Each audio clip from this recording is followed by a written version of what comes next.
وَإِذَا قُرِئَ الْقُرْآنُ فَاسْتَمِعُوا لَهُ وَأَنصِتُوا لَعَلَّكُمْ تُرْحَمُونَ.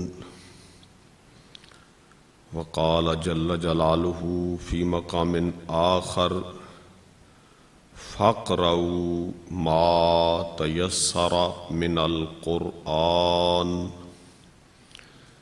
وقال النبی صلی اللہ علیہ وسلم اذا قرأ الامام فانصتوا. وقال علیہ الصلاۃ والسلام اذا قال الامام غیر المغضوب علیہم ولا الضالین فقولوا آمین. صدق اللہ وصدق رسولہ صلی اللہ علیہ وسلم. ان اللہ وملائکتہ یصلون علی النبی یا ایہا الذین آمنوا صلوا علیہ وسلموا تسلیما. اللہم صل علی محمد وعلی آل محمد وبارک وسلم. الصلاۃ والسلام علیک یا رسول اللہ وعلی آلک واصحابک یا حبیب اللہ. کرم و محترم سامعین کرام، آج ہمارا 8واں درس ہے جس کا موضوع نماز کے دلائل و مسائل ہے. کل سے انشاءاللہ فقہی دروس کا سلسلہ شروع ہوگا. اس میں نماز کے مسائل اور آپ کے سوالوں کے جوابات کا سلسلہ بھی شروع ہوگا انشاءاللہ کل سے. آج حنفی مذہب کے دلائل ہیں جو باتیں یہاں عام طور پر چھیڑی جاتی ہیں. یہ نماز میں امام کے پیچھے الحمدو پڑھنی چاہیے. بعض لوگ یہ کہتے ہیں کہ نہ پڑھو تو نماز ہی نہیں ہوتی. اور آمین بالجہر یعنی اونچی آواز کے ساتھ آمین کہتے ہیں. حنفی حضرات پست آواز میں آمین کہتے ہیں. اور رفع یدین کا مسئلہ کہ حنفی حضرات تکبیر اولا کہتے ہوئے رفع یدین کرتے ہیں، پھر باقی نماز میں رفع یدین نہیں کرتے، جبکہ دیگر مذاہب میں رفع یدین ہے. یہاں غیر مقلدین بس انہی باسوں میں پڑے رہتے ہیں. بہت ساری تفصیلات ہیں جن کا اکثر کو علم نہیں ہے. وہ کہتے ہیں دیکھو جی یہ فقہ میں یہ ہے، جبکہ حدیث میں تو یوں ہے. یوں لوگ یہ سمجھتے ہیں کہ شاید حنفی فقہ جو ہے یہ حدیث کے خلاف ہے. تو آج کا میرا جو بیان ہے، جو درس ہے، وہ اسی حوالے سے ہے کہ ہم حنفی لوگ جس طرح نماز ادا کرتے ہیں اور بحمداللہ امت کی بھاری اکثریت جو نصف سے زیادہ ہے،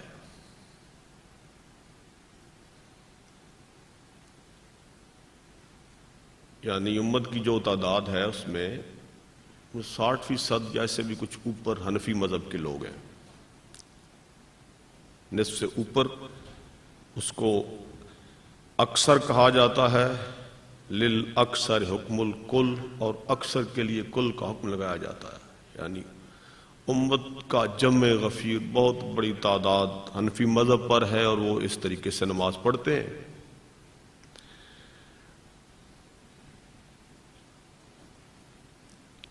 تو ہمارے دلائل اس سلسلے میں کیا ہے، یہ میں نے عرض کرنا ہے۔ ایک حدیث پاک میں نے کل پیش کی تھی،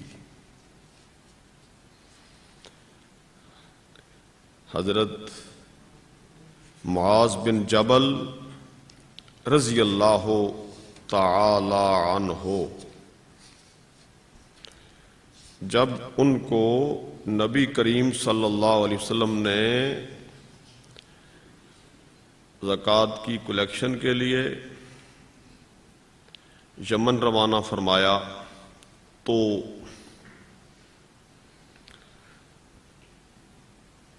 اس موقع پر آپ نے فرمایا کیف تقضی اذا عرض لک قضاء، یہ والی حدیث پاک کل آپ نے تفصیل سے سنی، میں وہ آج پھر عرض کرتا ہوں۔ یہ ترمذی، ابو داؤد اور دارمی میں ہے۔ فرمایا معاذ کوئی مقدمہ تمہارے سامنے پیش ہو تو کیسے فیصلہ کرو گے؟ عرض کرتے ہیں اقضی بکتاب اللہ، میں اللہ کی کتاب کے ساتھ فیصلہ کروں گا۔ قال فَإِن لَّمْ تَجِدْ فِي كِتَابِ اللَّهِ قال فَبِسُنَّةِ رسول اللہ صلی اللہ علیہ وسلم، اگر تمہیں کتاب اللہ سے اس مسئلے کا حکم نہ ملے تو کیا کرو گے؟ عرض کرتے ہیں میں نبی پاک صلی اللہ علیہ وسلم کی سنت مبارکہ سے فیصلہ کروں گا۔ قال فَإِن لَّمْ تَجِدْ فِي سُنَّةِ رسول اللہ صلی اللہ علیہ وسلم، اگر سنت مبارکہ میں بھی اس مسئلے کا حل نہ ملا تو کیا کرو گے؟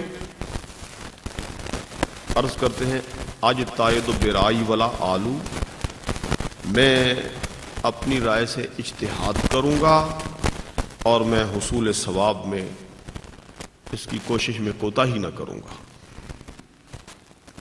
جب یہ کہا فضرب رسول اللہ صلی اللہ علیہ وسلم فی صدرہ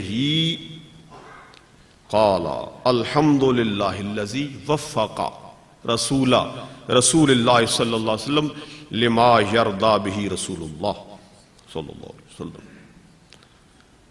اللہ کا شکر ہے جس نے رسول اللہ صلی اللہ علیہ وسلم کے نمائندے کو، آپ کے فرستادے کو اس بات کی توفیق بخشی ہے جس سے اللہ کا رسول خوش ہے۔ اب اس ترتیب پہ غور کریں تو پہلے کتاب اللہ ہے،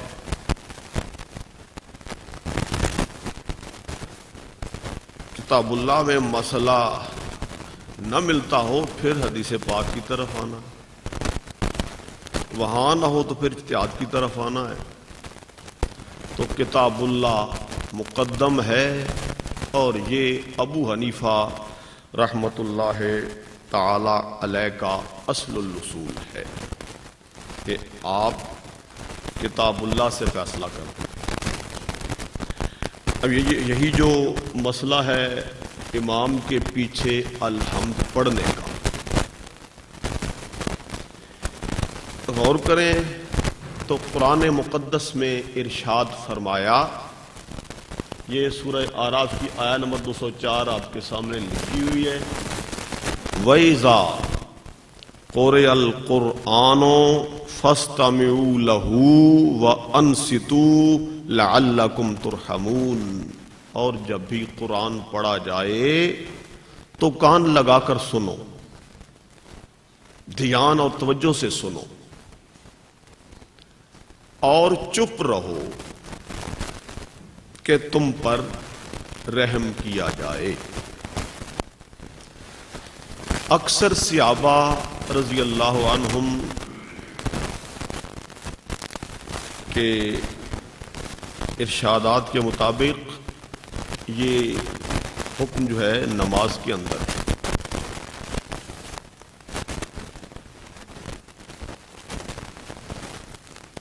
اس آیت سے یہ ہمیں حکم حاصل ہوتا ہے، یہ مسئلہ حاصل ہوتا ہے کہ جب نماز پڑھ رہے ہیں، امام نے الحمد شروع کر دی، قرآن پاک پڑھنے لگے، تو مقتدیوں کا کام ہے کہ خاموش رہیں، دھیان سے سنیں اور چپ رہیں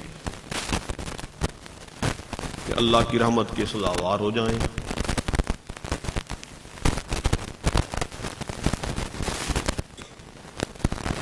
اب اس کے مقابل حدیث پاک اس کے مقابل پیش کرنا،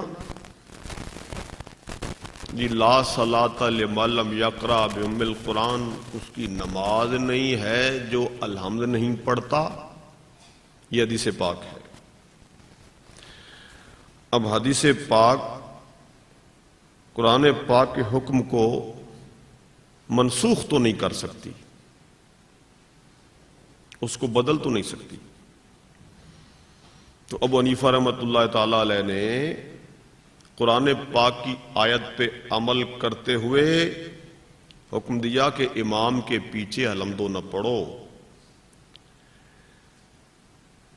امام پڑھ رہا ہے تو مقتدی خاموش ہے، مقتدی حکمن پڑھ رہا ہے، یعنی حکمن یہ سمجھا جائے گا کہ مقتدی بھی پڑھ رہا ہے، اس کی خاموشی بھی اس کا پڑھنا ہے۔ کہ مسلم شریف میں حدیث پاک ہے، میں وہ عرض کرتا ہوں، بھی میں حوالوں سے عرض کروں گا، وہی میں صرف اس آیت کا مضمون واضح کرنے کی کوشش کر رہا ہوں۔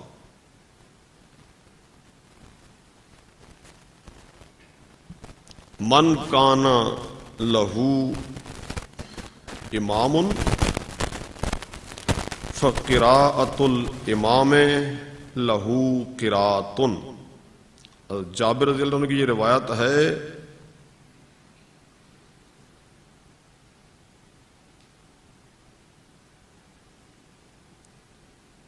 کہ جس کا کوئی امام ہو، یعنی جو امام کے پیچھے پڑھ رہا ہو، فقراءۃ الامام لہو قراءۃ، تو امام کا پڑھنا مقتدی کا پڑھنا ہے، مقتدی کی خاموشی اس کا پڑھنا شمار ہوتی ہے۔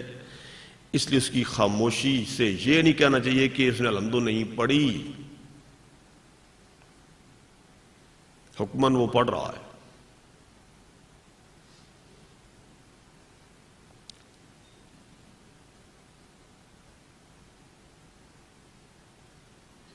خاموشی سے سنے اور چپ بھی رہے، یعنی دھیان سے سنے اور چپ بھی رہے، دو حکم ہیں یہاں پر۔ خود اپنا پڑھے گا تو دھیان سے نہ سن سکے گا، اس لیے یہ حکم کہ دھیان سے سنو اور چپ بھی رہو۔ پھر دوسری جو آیا میں نے لکھی ہے سورہ المزمل شریف کی آیا نمبر 20، فَاقْرَؤُوا مَا تَيَسَّرَ مِنَ الْقُرْآنِ، اب قرآن میں سے جتنا تم پر آسان ہو پڑھو۔ تو قرآن مقدس میں یہ نہیں فرمایا کہ الحمد پڑھو، مطلقاً قرآن پڑھنے کا حکم دیا ہے۔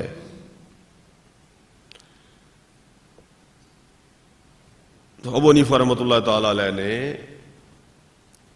اس آیا کے پیش نظر نماز میں قرآن پاک کی تلاوت کو فرض قرار دیا۔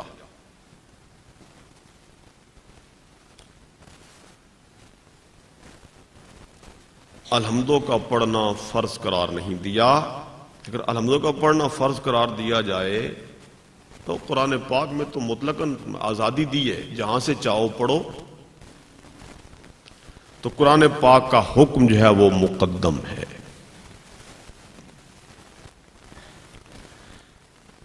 جو احادیث مبارکہ ہیں اس مسئلے پر جو ہماری بحث ہے اس کی طرف آنے سے پہلے میں ایک اور عرض کروں کہ وہ آمین کا مسئلہ جو ہے کہ آمین بھی بالجار کہتے ہیں، قرآن پاک میں ہے ادعوا ربکم تضرعا و خفیہ، اپنے رب کو پکارو یعنی دعا کرو گڑ گڑاتے ہوئے اور خفیہ یعنی پست آواز میں۔ اس آیا مقدسہ کی روشنی میں ہم دیکھتے ہیں آمین دعا ہے، آمین دعا ہے، اور دعا کے لیے حکم ہے کس کو؟ گڑ گڑاتے ہوئے پست آواز میں کہو۔ ابو حنیفہ رحمۃ اللہ تعالی علیہ اس آیت کے پیش نظر آمین بالاخفاء کا حکم دیتے ہیں، بالجار کا حکم نہیں دیتے۔ دوسرے اماموں کو غلط کہے بغیر، کسی کی توہین تحقیر کیے بغیر میں آپ کے سامنے حنفی مذہب کے دلائل پیش کر رہا ہوں، کیونکہ یہاں پروپیگنڈا یہ ہے کہ حنفی جو ہیں یہ تو بس فقہ کے پیچھے لگے رہتے ہیں، قرآن و حدیث تو پڑھتے ہی کوئی نہیں ہے اور قرآن و حدیث ان کے خلاف ہے۔ ایسی کوئی بات نہیں۔ یہ اس حدیث شریف جو میں نے پڑھی حضرت معاذ بن جبل والی، اس سے جو کچھ ہمیں حاصل ہوتا ہے وہ میں نے اس کے مضمون کو واضح کرنے کے لیے عرض کیا ہے۔ اب ہم آتے ہیں امام کے پیچھے الحمد پڑھنے کے مسئلے پر۔ تو یہی حدیث پاک جو ہے نا بخاری والی، بہت زیادہ اس کو کوٹ کیا جاتا ہے کہ حضور نے فرمایا جو الحمد نہ پڑھ اس کی نماز نہیں ہوتی، تو حنفی تو الحمد نہیں پڑھتے نماز کے اندر، پھر ان کی نماز نہیں ہوتی۔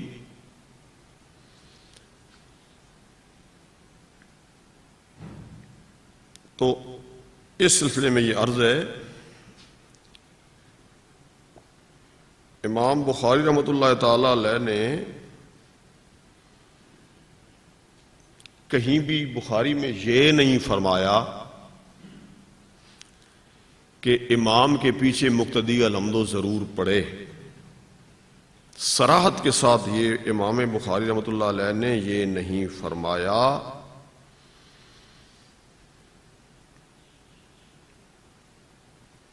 اس باب میں انہوں نے یعنی قرأت خلف الامام کا جو مسئلہ ہے، جس میں یہ حدیث پاک آئی ہے کہ لا صلاۃ لمن لم یقرأ بأم القرآن، اس باب میں 3 حدیثیں امام بخاری نے ذکر کی ہیں۔ جو پہلی حدیث ذکر کی ہے حضرت سعد رضی اللہ تعالی عنہ، سعد بن ابی وقاص رضی اللہ عنہ حضرت عمر رضی اللہ تعالیٰ عنہ کے کوفہ کے گورنر تھے۔ لوگوں نے شکایتیں کی ان کے خلاف کہ جی یہ نماز صحیح نہیں پڑھتے۔ حضرت عمر رضی اللہ تعالیٰ عنہ نے انہیں طلب فرمایا، تو فرمایا یا ابا اسحاق ان ہؤلاء یزعمون انک لا تحسن تصلی، کہ اے ابو اسحاق ان لوگوں کا یہ گمان ہے کہ آپ اچھی طرح نماز نہیں پڑھتے۔ انہوں نے کہا انی کنت اصلی بہم صلاۃ رسول اللہ صلی اللہ علیہ وسلم، میں تو انہیں رسول اللہ صلی اللہ علیہ وسلم کی نماز کے مطابق نماز پڑھاتا ہوں کہ میں جب عشاء پڑھاتا ہوں تو پہلی 2 رکعتوں کو لمبا پڑھتا ہوں اور پچھلی 2 رکعتوں کو چھوٹا پڑھتا ہوں، مختصر پڑھتا ہوں یا ہلکا پڑھتا ہوں؟ حضرت عمر رضی اللہ عنہ نے کہا ذالک ظن بک یا ابا اسحاق، آپ کے حق میں ہمارا بھی یہی گمان ہے کہ آپ رسول اللہ کی نماز کے مطابق ہی پڑھتے ہیں. یعنی کوفہ والوں کی تائید نہیں کی، صحابی رسول کی تائید کی جناب عمر رضی اللہ تعالیٰ عنہ نے. اب اس باب میں یہ حدیث نقل کی امام بخاری نے، اس میں کہیں ذکر ہی نہیں الحمد امام کے پیچھے مقتدی پڑے اس کا.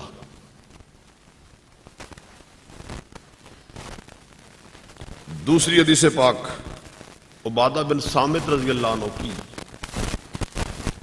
کہ لا صلاۃ لمن لم یقرأ بفاتحۃ الکتاب، کہ جو الحمد نہیں پڑھتا اس کی نماز نہیں.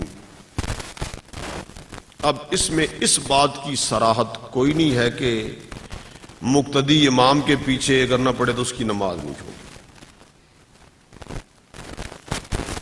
قرات خلف الامام کے باب میں یہ حدیث پاک خاموش ہے. اب تیسری حدیث پاک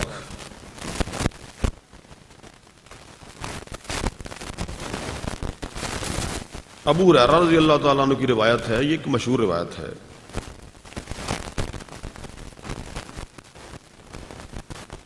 کہ بندہ مسجد نبوی شریف میں حاضر ہوا، فصلی فسلم علی النبی صلی اللہ علیہ وسلم فرد.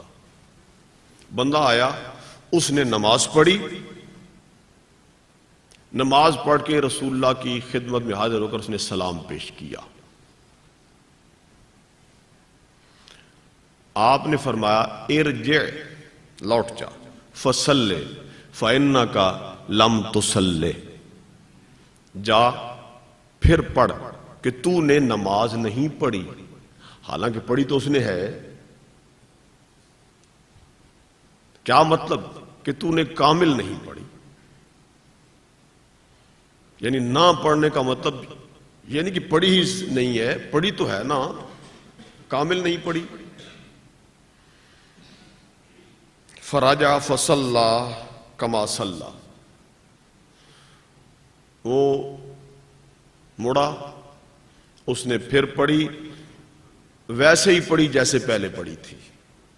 ثم جاء فسلم علی النبی صلی اللہ علیہ وسلم، پھر خدمت میں آ کے سلام پیش کیا. فرمایا ارجع فصلی فإنک لم تصلی، جاؤ پھر پڑھو، تم نے نہیں پڑھی. ایسا 3 بار ہوا. تو وہ کہنے لگا، تیسرے حکم پر وہ کہنے لگا والذی بعثک بالحق ما احسن غیرہ فعلمنی، اس ذات کی قسم جس نے آپ کو حق کے ساتھ مبعوث کیا، میں تو اس سے بہتر نہیں پڑھ سکتا، آپ مجھے طریقہ بتائیں، آپ مجھے نماز سکھائیں میں کیسے پڑھوں.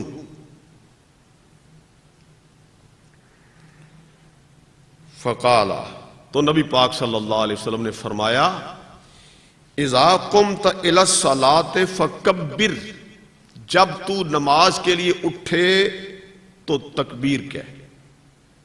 ثم اقرأ ما تیسر من القرآن، پھر جو بھی آسان ہو تو قرآن پڑھ.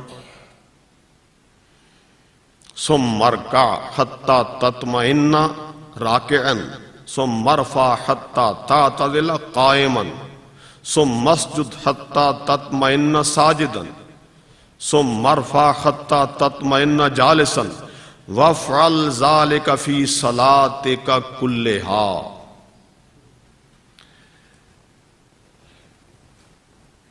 تکبیر کہہ، تکبیر اولا، قرآن پاک پڑھ جو تجھے آتا ہے، جتنا تو پڑھ سکتا ہے. پھر رکوع کر اطمینان کے ساتھ، پھر رکوع سے سر اٹھا اور سیدھا کھڑا ہو. پھر سجدے میں جا، سجدہ کر اطمینان کے ساتھ، پھر سجدے سے سر اٹھا، اطمینان سے بیٹھے، یوں ہی کر ساری نماز میں۔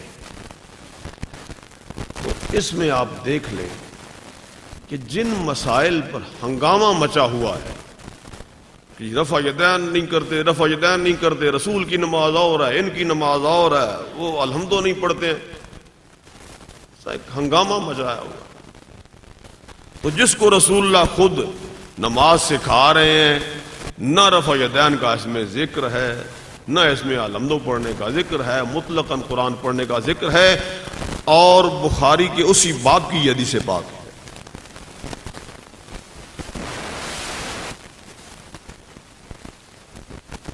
یہ تو حال ہے بخاری شریف کا جو میں نے آپ کے سامنے پیش کیا ہے۔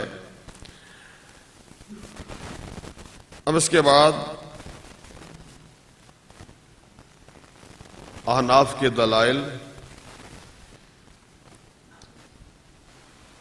کہ یہ جو حدیث پاک ہے کہ جو الحمد نہیں پڑھتا اس کی نماز نہیں ہوتی،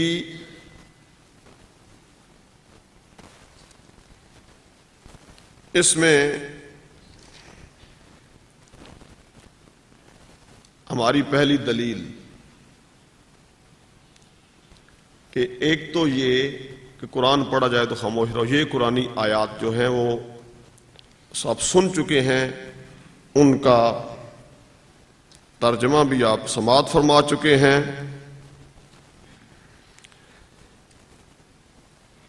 حدیث پاک اذا قال الامام والضالین فقولوا آمین، یہ بخاری شریف میں، یہ آخر میں لکھی ہے اذا قال الامام غیر المغضوب علیہم والضالین فقولوا آمین، جب امام غیر المغضوب علیہم والضالین پڑھے تو تم آمین کہو۔ اگر آپ بھی پڑھ رہے ہیں، مقتدی بھی پڑھ رہے ہیں، تو حکم ہوتا کہ اذا قال المقتدی یا اذا قلتم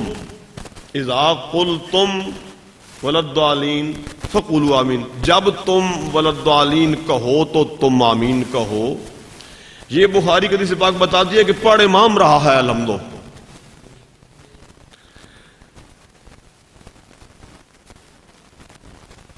اب وہ کہتے ہیں جی کہ امام وقفہ کرتا ہے، موقع دیتا ہے الحمد پڑھنے کا، جنہیں حرم میں اتفاق کو جانتے ہیں وہ وقفہ دیتے ہیں، زیادہ خاموشی ہوتی ہے۔ تو مسئلہ یہ ہے کہ امام صاحب نے نماز شروع کی، مقتدی تو آتے رہتے ہیں، نماز میں شامل ہوتے رہتے ہیں، سلام پھرنے تک نماز میں شامل ہوتے رہتے ہیں۔ اب امام نے کہا، ادھر امام نے کہا والضالین، ادھر جو مقتدی تاخیر سے آیا اس نے کہا الحمدللہ رب العالمین۔ اب اس حکم کے مطابق اس نے کہنا ہے آمین۔ تو اگر مقتدی خود پڑھے تو پھر کیسے پڑھے گا؟ الحمدللہ رب العالمین آمین، الرحمن الرحیم آمین، مالک یوم الدین آمین، کہ جہاں جہاں کوئی آیا ہے، جہاں جہاں پہنچا ہے، جہاں بھی ہے، آیت ختم کی ہے، آیت کے درمیان ہے، جب امام نے والضالین کہہ دیا تو مقتدی کو آمین کہنا، تو اس کی آمین جو ہے پھر آیت الحمد کی آیتوں کے درمیان آئے گی، آیات کے الفاظ کو وہ ٹکڑوں میں بانٹے گی۔ تو بہتر تو یہی ہے نا، یہی صورت کہ پڑھ امام رہا ہے، مقتدی نہیں پڑھ رہا، خاموش کھڑا ہے، امام نے والضالین کہا تو اس نے آمین کہہ دی۔ بہتر طریقے سے عمل حدیث پاک پہ اس طرح ہوتا ہے۔ اب یہ دیکھیں کہ یہ ترمذی شریف میں ایک حدیث پاک ہے جو اس حدیث کہ یہ جو ہے نا من لم یقرأ بفاتحۃ الکتاب لا صلاۃ لمن لم یقرأ بفاتحۃ الکتاب،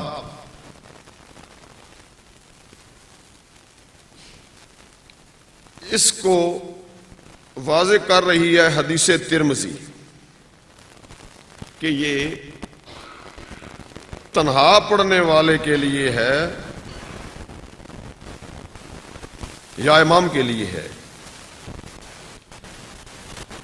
جب امام کے پیچھے پڑھ رہا ہے تو امام کا پڑھنا اس کا پڑھنا ہے. وہ حدیث پاک میں نے آپ کو سنائی ہے کہ من کان الامام قراءۃ الامام لہو قراءۃ، امام کا پڑھنا مقتدی کا پڑھنا ہے. امام ترمذی، یہ ترمذی شریف آپ کے سامنے رکھیے، یہ ترمذی شریف، اس میں فرماتے ہیں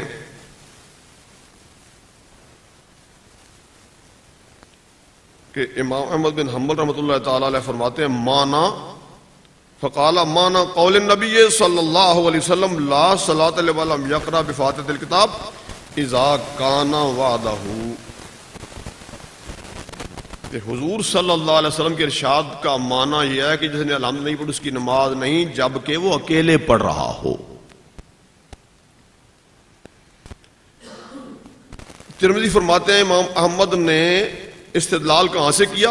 واحتجا، حجت اور دلیل پیش کی بے حدیث سے جابر ابن عبداللہ رضی اللہ تعالیٰ عنہ، خیس و قالا، جابر رضی اللہ تعالیٰ عنہ نے فرمایا ہے من صلی رکعتم لم یقرأ فیہا بأم القرآن فلم یصلی الا ان یکون وراء الامام، جو الحمد نہیں پڑھتا اس کی نماز نہیں. معنی اس کا یہ ہے کہ جب اکیلے پڑھ رہا ہو اور الحمد نہ پڑھے تو نماز اس کی نہیں ہوگی. الا ان یکون وراء الامام، سوا صورت کے کہ امام کے پیچھے پڑھ رہا ہو. جب وراء الامام ہوگا، امام کے پیچھے ہوگا، تو یہ حکم اس کے لیے نہیں ہے، یہ حکم اس کے لیے جو تنہا پڑھ رہا ہو یا وہ امام ہو.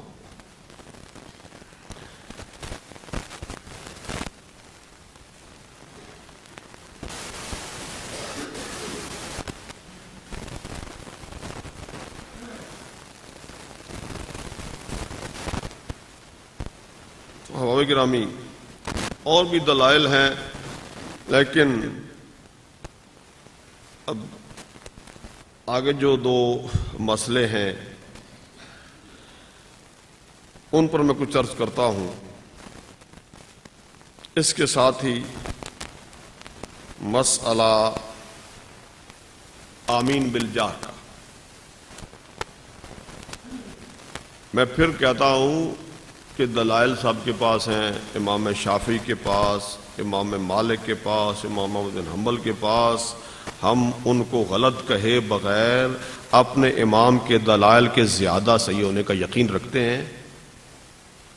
ہم یہ نہیں کہتے کہ ان کی نمازیں ہوتی نہیں ہیں. غیر مقلدین یہ کہتے ہیں کہ حنفی لوگ غلط نماز پڑھتے ہیں، رسول کی مخالفت کرتے ہیں. میں ان کے اس اعتراض کا جواب دے رہا ہوں، ورنہ میں تو ذوق ہی اور رکھتا ہوں، نماز تو بندے اور اللہ کا معاملہ ہے. بخاری شریف کے حدیث پاک، یہی جو میں نے یہاں لکھی ہے یہ پوری حدیث پاک اب آپ سنیں، یہ بخاری شریف سے ہے. ابو ہریرہ رضی اللہ تعالیٰ عنہ کی روایت ہے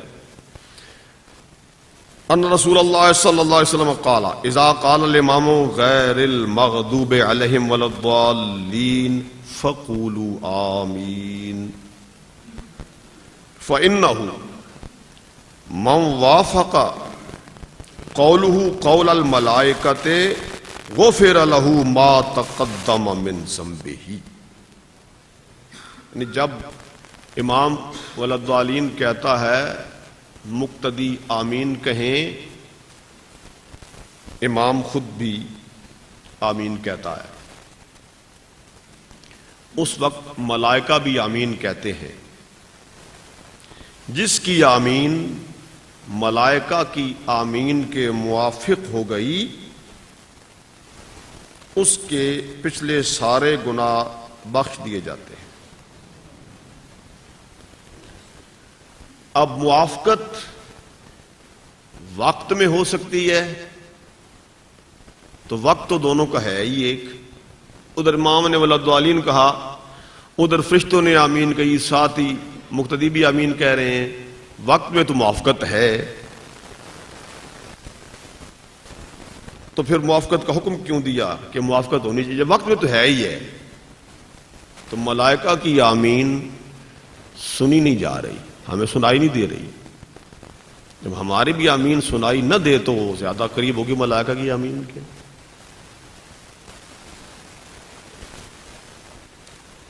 آمین دعا ہے، دعا میں اخفاء کو ترجیح حاصل ہے۔ تو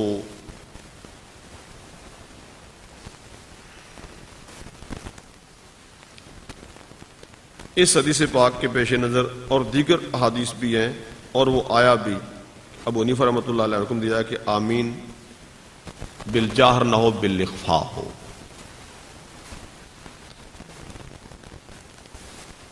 ایک حدیث پاک ہے جو، یہ حدیث پاک بھی صحیح ہے، ضعیف نہیں ہے، بخاری میں نہیں ہے لیکن ضعیف نہیں ہے، طبرانی میں ہے، اور حاکم اور طبرانی جو ہے یہ بھی حدیث صحیح کا مجموعہ ہے، مسند احمد میں بھی ہے۔ اس حدیث پاک کی سند بھی صحیح ہے جو میں بھی پڑھنے لگا ہوں۔ وائل ابن حجر رضی اللہ تعالیٰ عنہ کی روایت ہے، انہ صلی مع رسول اللہ صلی اللہ علیہ وسلم فلما بالغ غیر المغضوب علیہم ولا الضالین قال آمین اخفا بہا صوتہ۔ نبی پاک صلی اللہ علیہ وسلم کے ساتھ نماز پڑھی، آپ نے الحمد شریف پڑھی، یعنی آپ نے الحمد شریف پڑھی۔ وائل بھی یہی کہہ رہے ہیں، جب حضور صلی اللہ علیہ وسلم غیر المغضوب علیہم ولا الضالین پر پہنچے تو آپ نے آمین کہی، اخفا بہا صوتہ، آپ نے پوشیدہ آواز سے آمین، پست آواز میں آمین کہی۔ اب یہاں سوال اٹھتا ہے کہ اگر آپ نے پست آواز میں کہی تو پھر انہوں نے کیسے سن لی؟ یہ کہ اس وقت یہ جو آج شور ہے، کبھی اے سی کا شور ہے، پنکھوں کا شور ہے، ہیٹروں کا شور ہے، اور گاڑیوں کا پتہ نہیں کیا کا شور مچا ہوتا ہے، جب مکمل سکوت ہوتا تھا اس دور میں،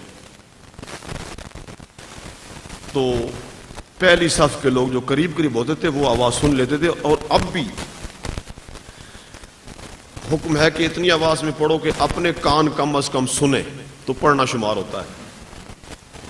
مکمل خاموشی میں آپ اتنی آواز سے پڑھیں کہ اپنے کان سنیں تو قریب کے لوگ بھی وہ سن لیتے ہیں۔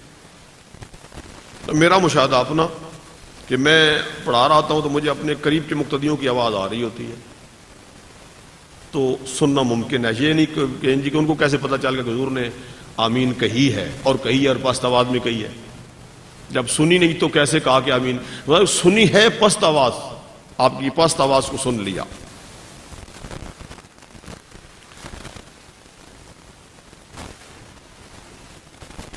تو اب اس مسئلے پر زیادہ ہمیں بات نہیں کرنی، یہ جو اس کے اصولی دلائل ہیں موٹے موٹے دلائل عرض کر دیے۔ اب مسئلہ رفع یدین کا۔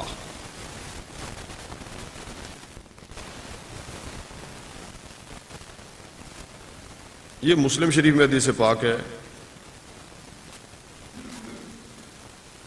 جابر بن سمرہ رضی اللہ تعالی عنہ کی روایت، فرماتے ہیں خرج علینا رسول اللہ صلی اللہ علیہ وسلم فقال مالی اراکم رافعی ایدیکم کانہا اذناب خیل شمس اسکنوا فی الصلاۃ، رواہ مسلم۔ پہلے رفع یدین ہوتا تھا، پھر منسوخ ہوا۔ یہ ثابت نہیں ہوتا کہ نبی پاک صلی اللہ علیہ وآلہ وسلم خود آخر تک تکبیر اولیٰ کے علاوہ بھی رفع یدین کرتے رہے، یہ ثابت نہیں ہوتا۔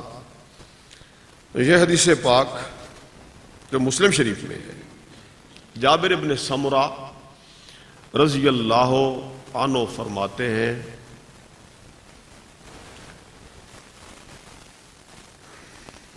کہ آپ نے کچھ لوگوں کو نماز پڑھتے دیکھا، ہم نماز پڑھ رہے تھے، آپ تشریف لائے،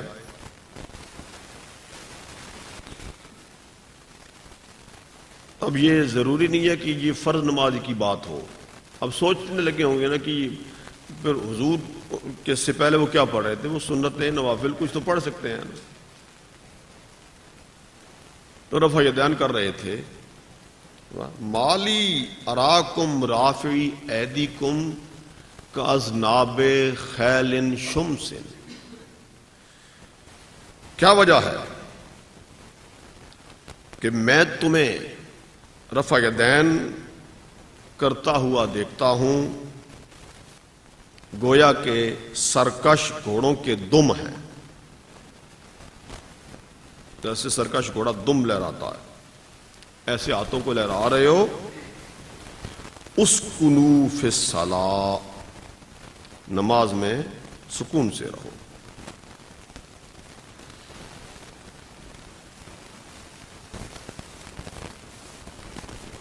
اس حدیث پاک کے پیش نظر اور اس کے علاوہ بھی دلائل ہیں. احناف کہتے ہیں کہ رفع یدین صرف پہلی بار ہے، پھر بار بار نہیں ہے.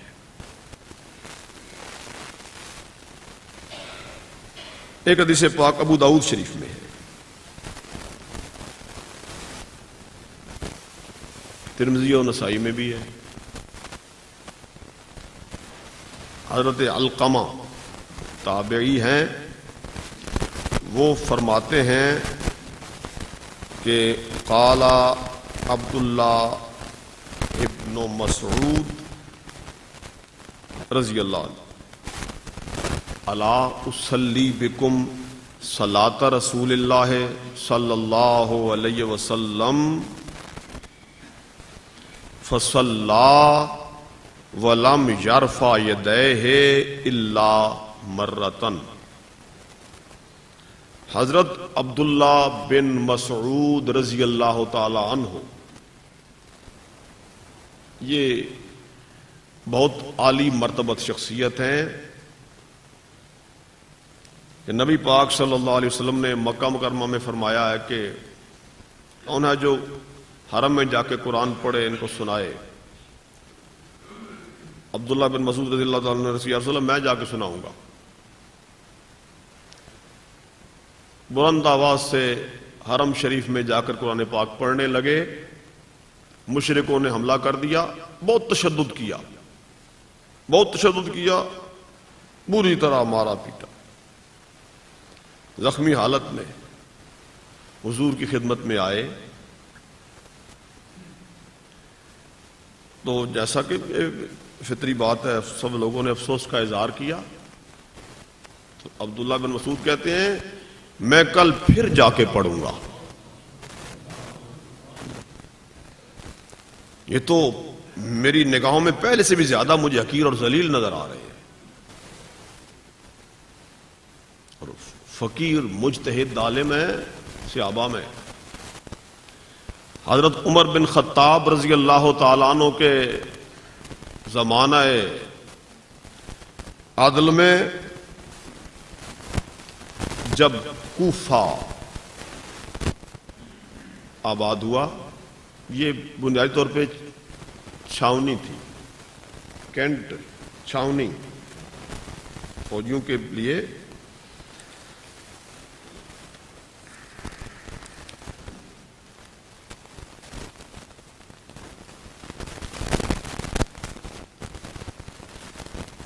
تو کوفہ کے لوگوں نے امیر المومنین رضی اللہ تعالیٰ عنہ سے عرض کی کہ ہماری طرف کوئی عالم بھیجیں ہمیں رہنمائی دے. حضرت عمر رضی اللہ تعالیٰ عنہ نے اہل کوفہ کی رہنمائی کے لیے حضرت عبداللہ بن مسعود رضی اللہ تعالیٰ عنہ کو روانہ کیا اس ارشاد کے ساتھ کہ میں اپنی ذات پر ترجیح دیتے ہوئے عبداللہ کو تمہاری طرف بھیج رہا ہوں. یعنی ان کی یہاں بھی ضرورت ہے لیکن تمہاری ضرورت زیادہ بڑی ہے، اس لیے تمہارے پاس ان کو بھیج رہا ہوں. اس شان کے عالم تھے. کوفہ میں رہے تو کوفہ میں ان کی فقہ رائج ہوئی، ان کے اجتہادات کوفہ میں مروج ہوئے۔ ابو حنیفہ رحمۃ اللہ تعالی علیہ کا تعلق کوفہ سے ہے، اس لیے ان کی فقہ صحابی رسول حضرت عبداللہ بن مسعود رضی اللہ تعالی عنہ کے مطابق ہے۔ تو یہ ابو داؤد شریف کے حدیث پاک جو میں عرض کر رہا تھا، علقمہ نے جس کو روایت کیا، عبداللہ بن مسعود رضی اللہ تعالی عنہ نے فرمایا، الا اصلی بکم صلاۃ رسول اللہ صلی اللہ علیہ وسلم، کیا میں تمہیں رسول اللہ صلی اللہ علیہ وسلم کے طریقے کے مطابق نماز نہ پڑھاؤں؟ فصلا، یہ کہہ کر نماز پڑھائی، وَلَمْ يَرْفَعْ يَدَيْهِ إِلَّا مَرَّةً، صرف ایک بار ہاتھ بلند کیے، بار بار ہاتھ بلند نہیں کیے، نہیں رفع یدین جو اصطلاحی ہے وہ نہیں کیا۔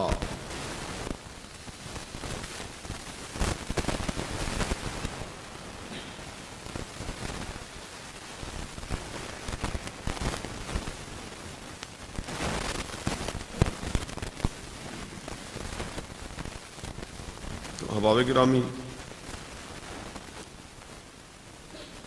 یہ کچھ میں نے احناف کے دلائل پیش کیے، اور بھی معاملات ہیں نماز کے اوقات کے بارے میں، خاص طور پر یہ مسئلہ میں عرض کر دوں نماز فجر کا۔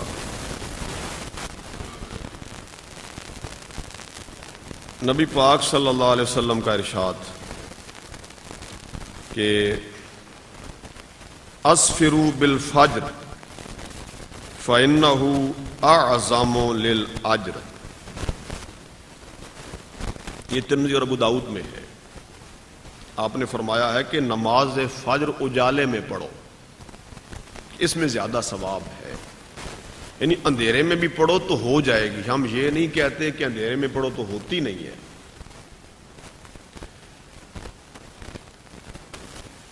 لیکن اجالے میں پڑھنے میں زیادہ ثواب ہے۔ اب اس میں ایک تو یہ فائدہ ہے کہ اگر اندھیرے میں پڑھو تو لوگوں کے لیے مشقت ہے، اکثر لوگ جماعت سے رہ جائیں گے، اور اگر جبر کرو کہ آؤ یا بھائی ادھر صبح صادق کا وقت شروع ہو، ادھر جماعت کھڑی ہو جائے کہ تم نے پہنچنا، تو ضرور ہر بندے کو پھر رات میں جاگنا پڑے گا۔ تو یہ اس کا مکلف شریعت نے نہیں بنایا کہ ہر کوئی جو ہے وہ رات میں جاگے ہی جاگے۔ تہجد نفلی عبادت ہے، فرض نہیں کی گئی۔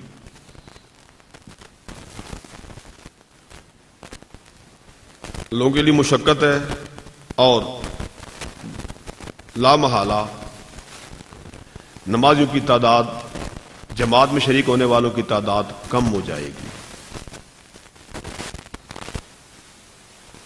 تو جب اجالے میں پڑھیں گے تو اس میں یہ فائدہ ہے کہ لوگوں کو مشقت بھی نہیں ہوگی، اور جماعت میں زیادہ لوگ شریک ہو سکیں گے۔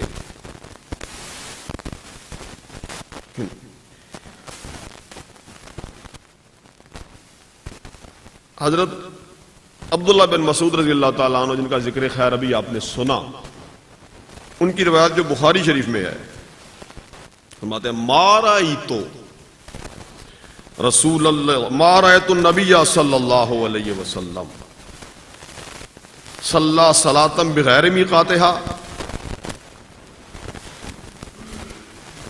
میں نے نہیں دیکھا کہ کبھی نبی پاک صلی اللہ علیہ وسلم نے کسی نماز کو اپنے وقت سے ہٹا کے پڑھا ہو۔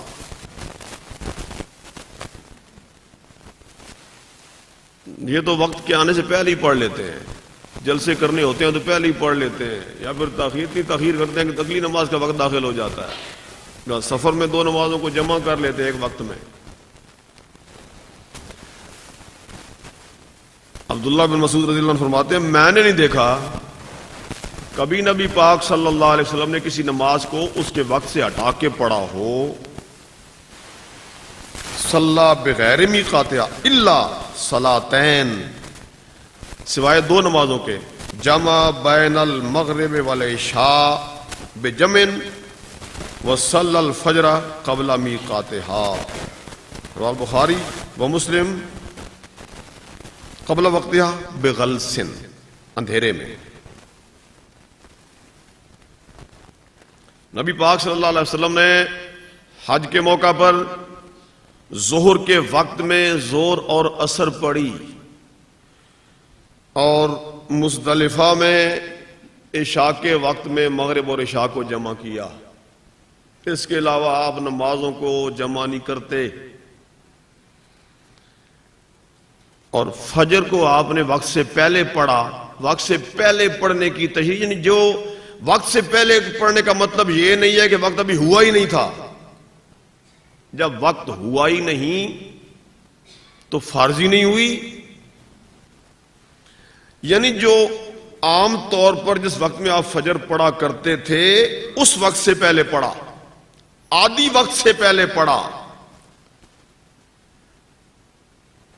تو پھر کس وقت میں پڑھا کہ وقت تو شروع ہو گیا تھا لیکن ابھی اندھیرا تھا۔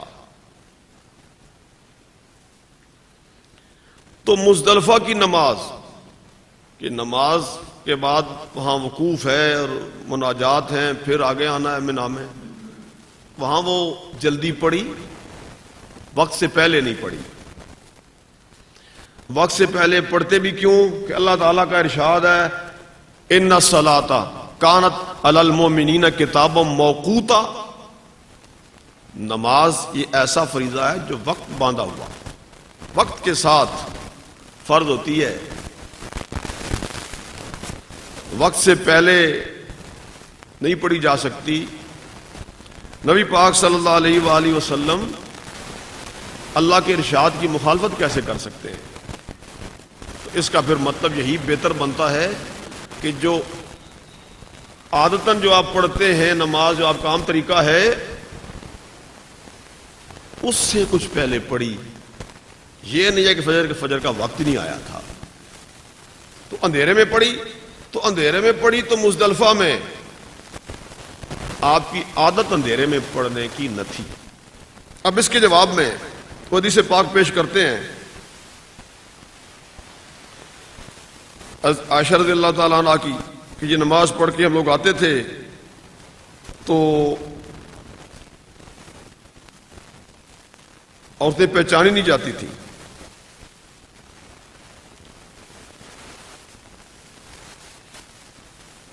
اس میں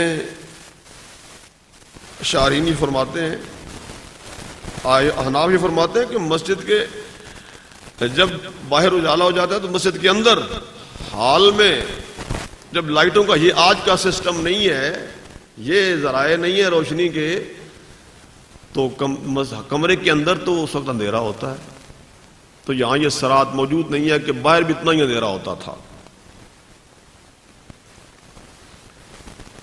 ایک حدیث پاک بس آخری سن لیں آپ کہ من نور الفجر نور اللہ فی قبرہ وقلبہ وقابل الصلاۃ رواه الدارمی۔ یہ دارمی حدیث پاک کا ایک مجموعہ ہے، اس میں حدیث پاک آئی ہے جو فجر روشنی میں پڑھے اللہ اس کی قبر کو روشن کرے، اس کے دل کو منور کرے اور اس کی نماز کو قبول کرے۔ یعنی جو اجالے میں فجر پڑھے اللہ اس کا دل بھی روشن کرتا ہے، اس کی قبر کو بھی روشن کرتا ہے اور اس کی نماز کو قبول فرماتا ہے۔ تو ان امور میں اختلاف جو ہے وہ فضیلت کا اختلاف ہے کہ کس وقت میں پڑھنا افضل ہے۔ یہ کوئی نہیں کہتا کہ اگر اندھیرے میں پڑھ لی تو ہوئی نہیں، ہم تو بالکل یہ بات نہیں کہتے۔ یہ کل وقت صبح صادق طلوع ہو گئی، طلوع صبح صادق سے لے کر طلوع آفتاب تک نماز فجر کا وقت ہے، جس وقت میں پڑھ لی آپ کی نماز ہو جائے گی۔